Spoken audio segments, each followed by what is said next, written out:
Hey guys, it's Michelle Ramon. Last night was fun. I had a movie night and I'm just sleeping in kind of.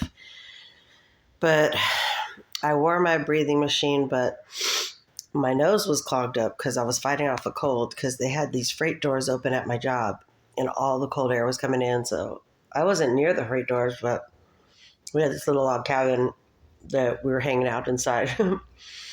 It was cool. And two of the Canon people said I could have the log cabin when the show's over. I was like, well, how am I going to get it out of here? They gave me the log cabin. I was like, can somebody go get my log cabin? I'll just go put it in the woods and get a permit. No.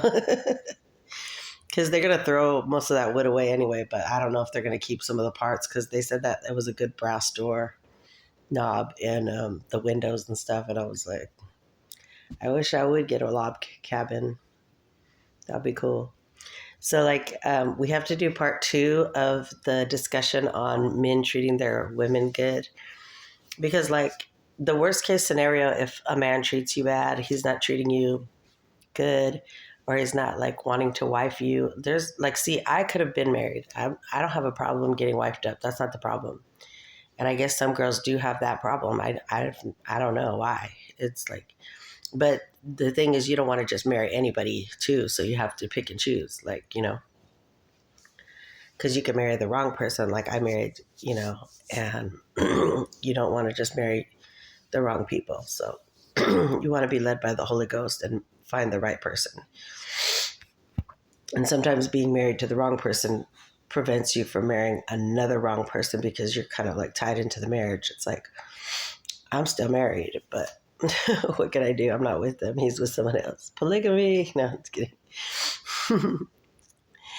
No, you have to get a legal separation or whatever in order to cheat on your spouse or to be living with somebody else. But I don't know if they have common law marriage over there, but he can't really be in a common law marriage if he's still married to me. So I was like, why don't you just divorce me? Why don't you just go get the thing and we'll both sign it? And now at first I wanted a divorce and I was trying to get it and I couldn't get it. It was just too much hassle. I tried to get the divorce in California. I tried to get the divorce out here. And I was like, Lord, don't keep me married to this guy. No. But he did. So it's just too much hassle. But I could get it done. It's just I have to go down there, fill out the forms, file a court date, and then say I don't know where he is and post an ad. And then it'll be done when I go back to court. So it's really not that hard. I just need to go down there amongst all these other things that I'm doing. It's like everybody's putting me in a fight. I got to fight these people. I got to fight these. Now I'm fighting the Social Security office. What the heck? So, yeah. As you can see, that's why I just gave up for a while. I just said, you know what? I'm not riding this damn bus no more. I'm just going to give up for a while and just sleep all day and not worry about anything. But then they come with benefits. So it's like, oh, okay. I can't just sleep all day. I don't have no money coming in. So that part.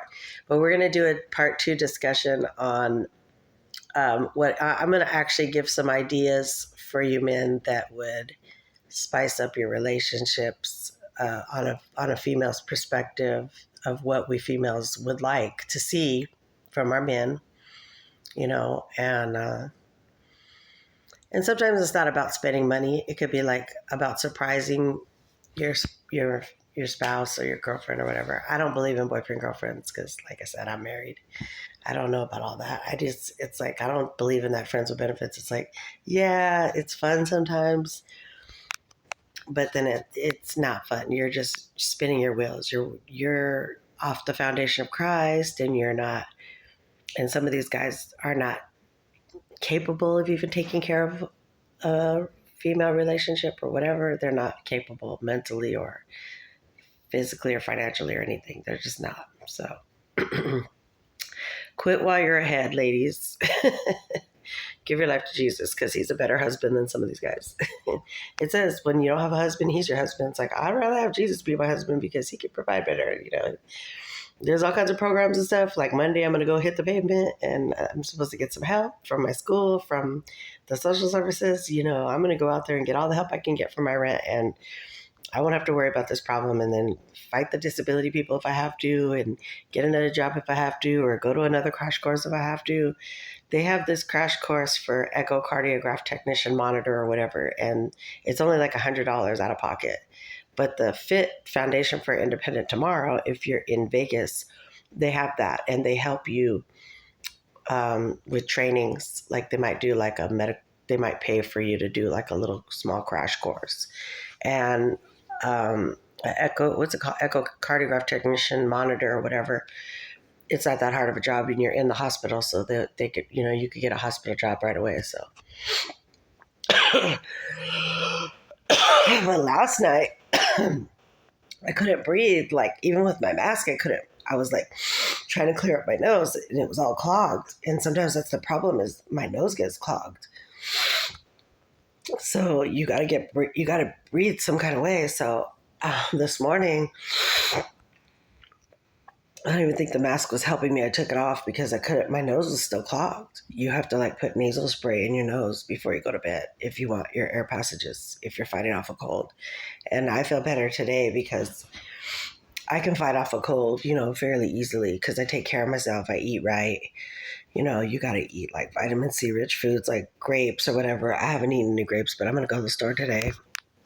And I found out my car is going to cost $670 where I usually take it, Perfect Auto. I usually take it there, and the guy knows me there and everything. And he said to call this tow truck in case my auntie can't tow it there. But I think she can because she has free towing. So I'm trying to get her to tow it down there with my next check and just throw it in the shop and get it fixed. But then I got to worry about, registering it and insuring it. So it's never-ending battle. And once I get my, you're like, you guys are like, you're a hot mess, Michelle. I am. I'm a hot mess. I'm a work in progress, but I know that this week is going to be good. I know after church this Sunday, and I know the devil's going to try to test me and try to get me to sin, but I'm going to be like, not today, devil. I'm going to stomp you in the name of Jesus, and I'm going to go forward in Jesus' name. And then Jesus is going to be my provider. I don't have to worry about nobody being my provider except Jesus. He's a better provider. So yeah, until he finds me my king or my husband or my soulmate or puts my marriage back together, I don't know what he's going to do, but he can do a lot. My God can do a lot. Let me tell you about my Jesus. Hey, I might even get a new car. You never know. Well, yeah, I do want a new car. I wish these taxes would come in and they owe me $100 at Jackson Hewitt. These people, God, I got to talk to them and be like, hey, you never paid me my $100. You still owe me. Because they were supposed to do a paper refund and get me the rest of the money they owe me, like $100 and something, and I never got it. So I'm just like, yeah. So I might have to get a new credit card. I don't like those credit cards they give because they make you go online and do some stuff. And it's like, I have a mental block against being online right now. I'm still mentally damaged, so I don't know. I'm just like, no. Like I give advice from my heart and from past experiences, but as far as like all this mental damage that they gave me, like I'm still trying to work it out with school because I have to go to the vice principal and talk to them, and they have benevolence money too, and I gotta do a lot. Today is just me and Princess. We're gonna go and get her some doggy shampoo, and I have to get some like hygiene stuff, get some hygiene stuff and clean my room and maybe get some bleach. But I'm on foot, so if I pay a little bit on my Lyft app, I could probably put $100 on my Lyft app just to get rides for a couple of days. But this totally sucks. Michelle Ramon's life totally sucks right now. So if you want to hear about somebody's life sucking, just like, share, and subscribe. Pass it all around. Say, her life sucks more than mine. No, I'm just kidding. No, it's getting better, though. We just need to pray. We should just say, today is the day before Gospel Sunday, and I usually do, like, a singing bloopers or something fun, but it's getting rough, It's getting rough. The struggle. You're dirty. You need a bath. Say, I need some doggy shampoo. I need some doggy shampoo. I need some doggy shampoo. I play with her and she tries to bite me. Say, I need some doggy shampoo. I'm in a bind. I gotta get her some doggy shampoo, you guys.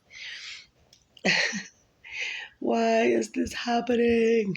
So I got on the phone with Social Security and complained about the local office. I'm like, do you know what Santa Clara County did to me?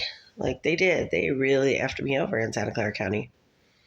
I'm still trying to get that money they owe us back. Like I'm going to put it in writing. Like your office needs to make sure that these people pay these benefits back that robbed Social Security money. Like this is a fraud case and you guys haven't investigated it, and I should file in the justice court.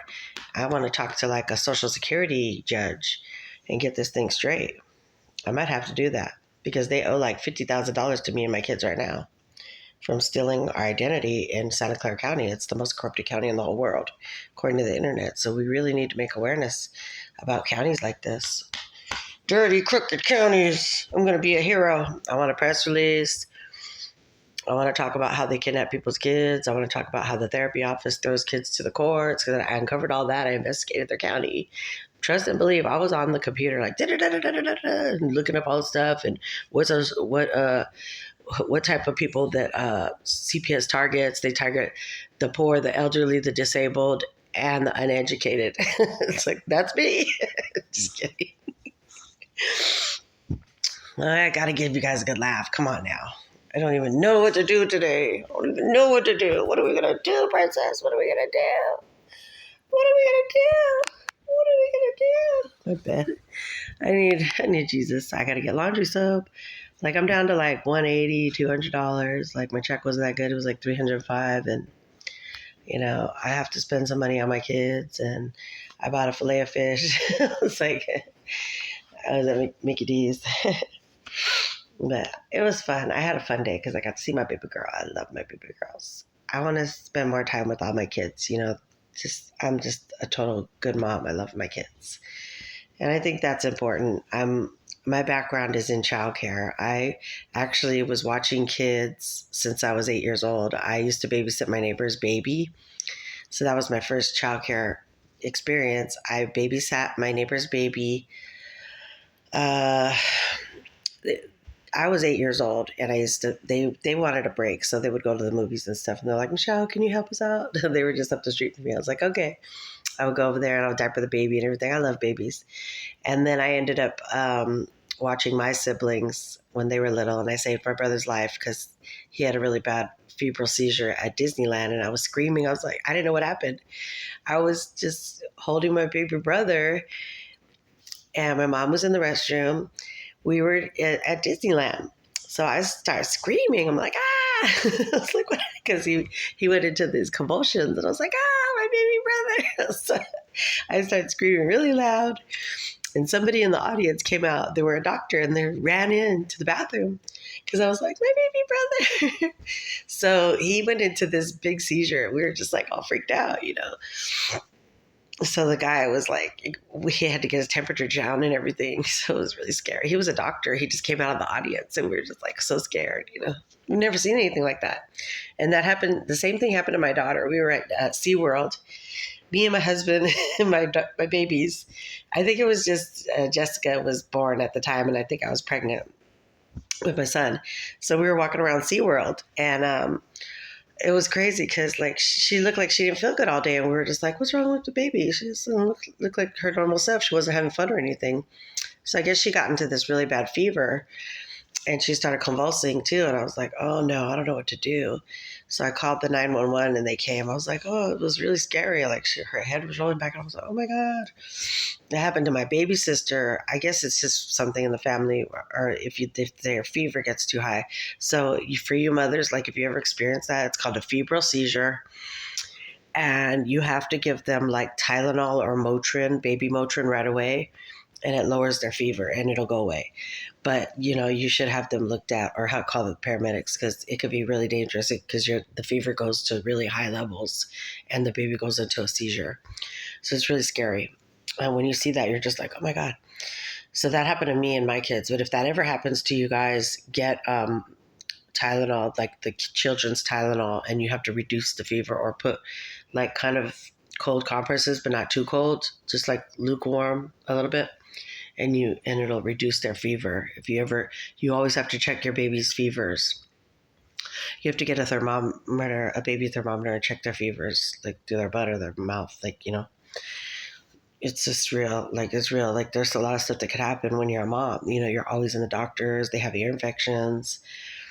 You got to try to not get water in the baby's ear a lot because their ears are not developed all the way or whatever. Or I think it just goes in.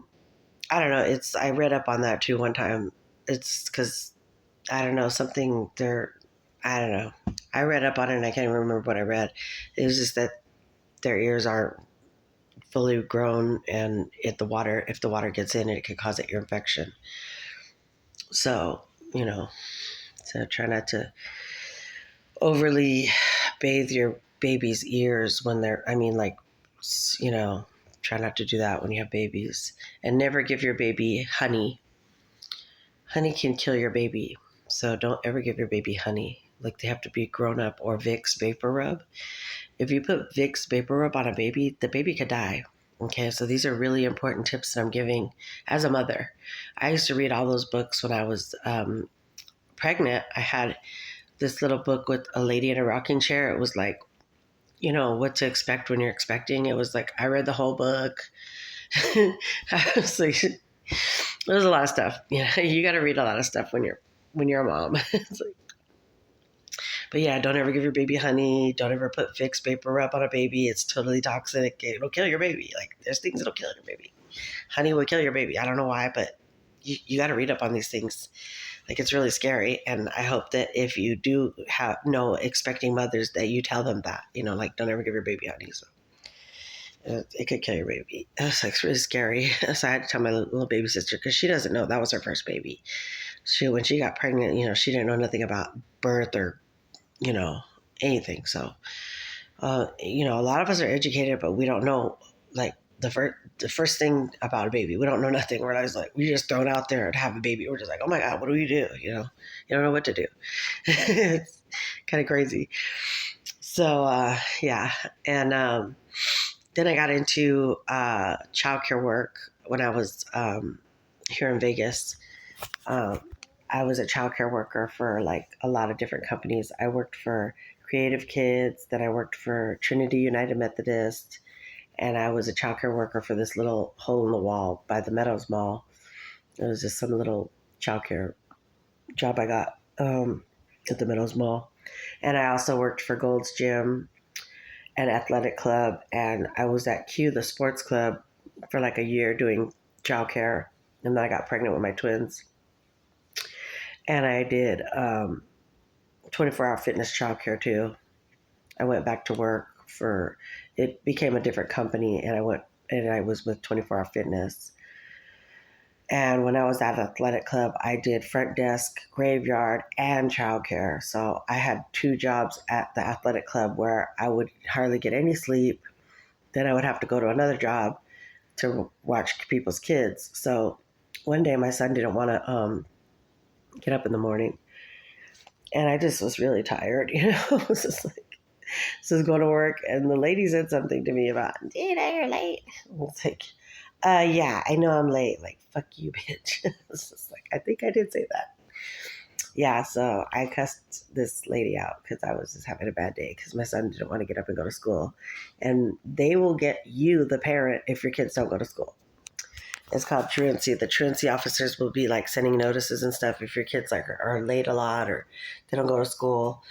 And my kids hated school. They really did. They didn't like it at all. Whether they had a ride or didn't have a ride or whatever, they just hated school. They just were not very studious. And that's part of the struggle of being a single mom. You're going to have kids that give you a hard time. And my kids did sometimes give me a hard time. It's called terrible teens. If you think terrible twos is bad, try terrible teens.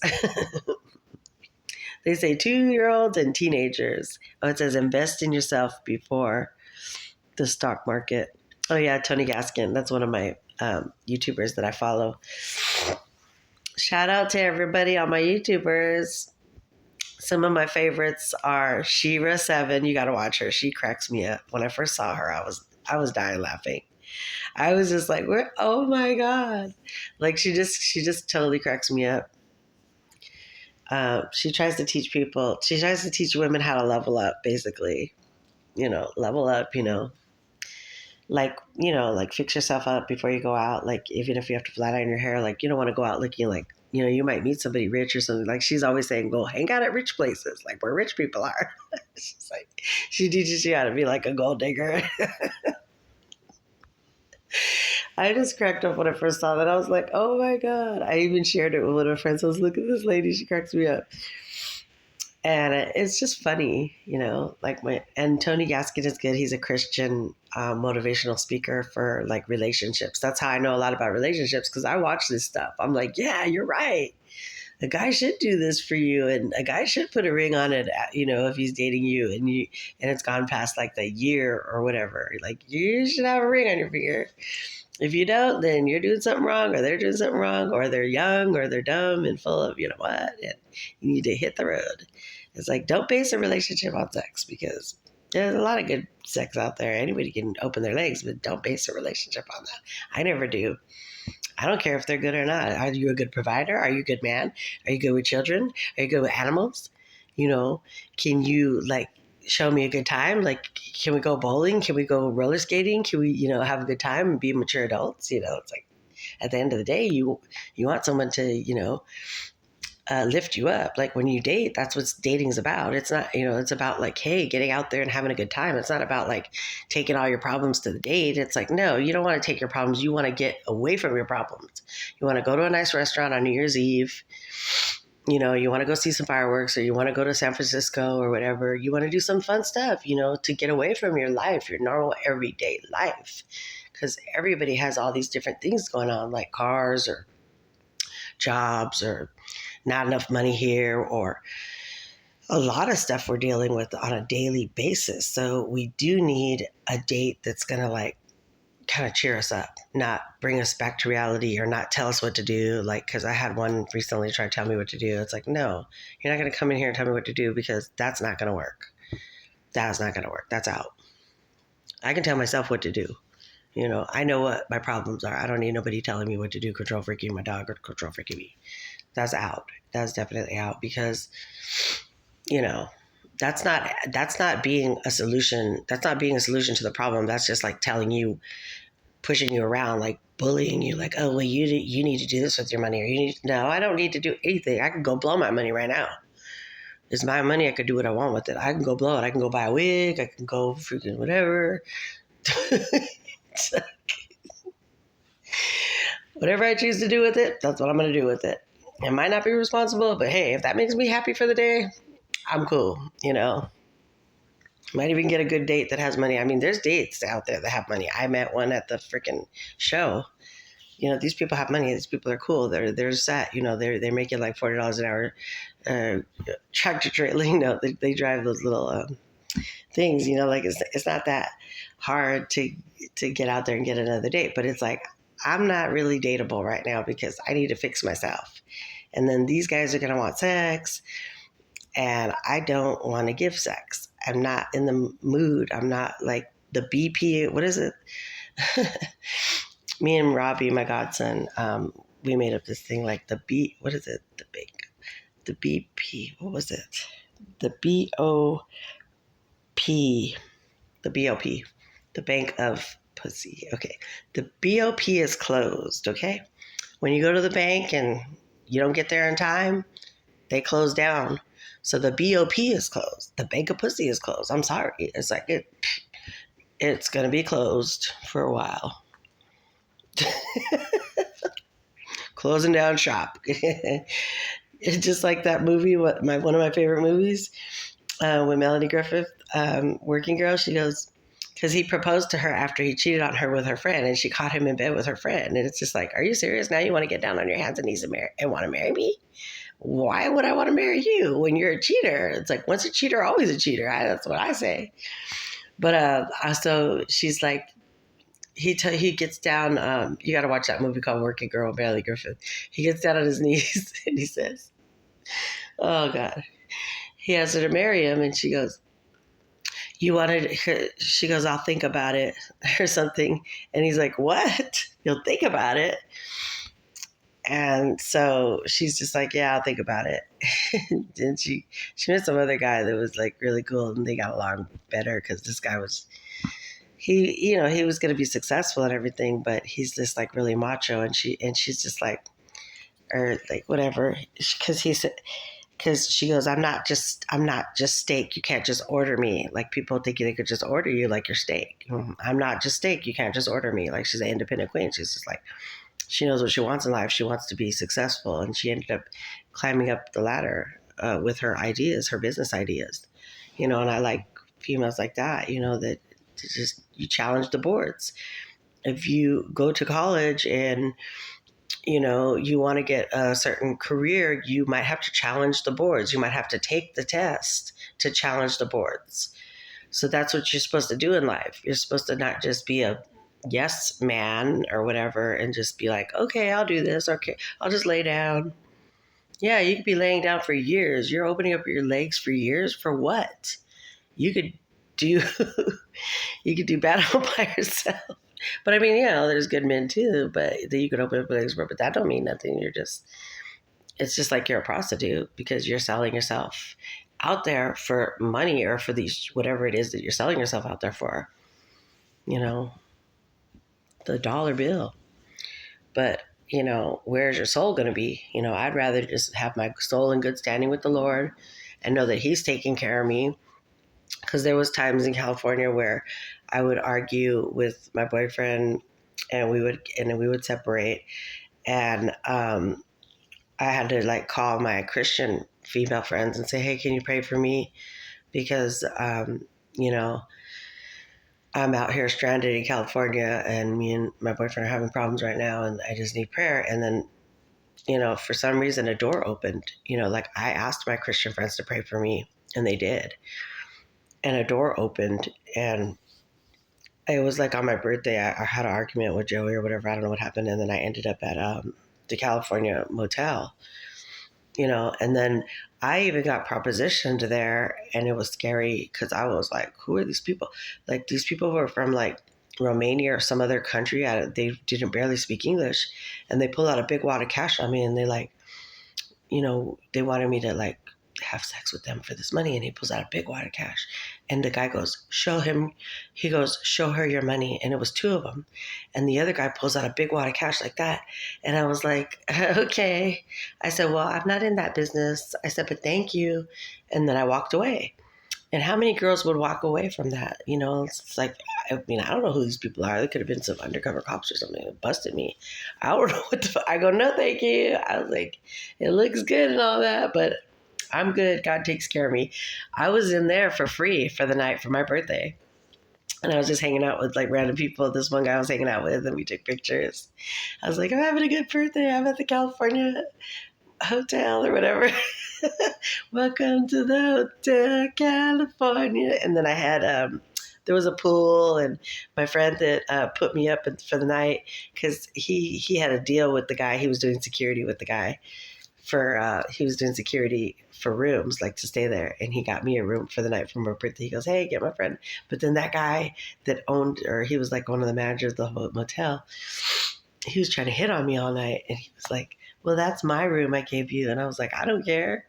I'm not going to be there when you try to come in your room because if you want to come in there, you're not going to get anything out of me. So I told that one guy to kick it with me. I was like, hey, just kick it with me. This guy's trying to sleep with me. So he goes, I hate guys like that. I was like, I know. I was like, oh my God. So it's just like women are prey. Like men will prey on you if you let them. And I was just like, ain't no way. I'll sit in the lobby all night if he's going to think he's going to come in that room and try to get me. But he never came in there. He was just like seeing if I would do it. And I was like, no, I don't want to sleep with you just for a room. Like you got me twisted. Ain't that type of party. Yeah, so we got to be smart. Women have to be smart because we become prey sometimes. And then we sleep with the wrong people sometimes. It's just trial and error. Trial and error.